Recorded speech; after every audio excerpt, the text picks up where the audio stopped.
Udekhat ke National Executive Committee jongka BJP ubaderu UMLA ke penthor umkhra uba LHEC ula penpau ba omdan jing thot ai lada penkelano e kerteng jongkeri India syoka Bharat lada kane ke jing penkela kerteng kanwanra ke jimentoy ye keri borok kawai habakran sikilat pathai khubor uba LHEC ulaong manakelyang jong uhi omdan kono ke jing thot lada ke parliament ke penkela syoka kerteng Bharat ye keri India.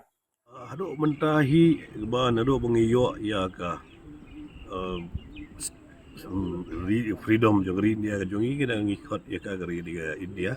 Di menta ka syong pade haki babon ke balang, ka syong pade haka parliament ya bagi kuat nem kuat ban penggalai kata kata ka syong haki itu ke members of the parliament. Haduk ngan hayai hab namla banong macu ajibab no menta ngi hab don hi ka jing perkat ka iga makamha daga mental lagi penggala keteng ngi ka babha la daga bah ni welcome la daga bah pade lu ngi hab ya perkat bah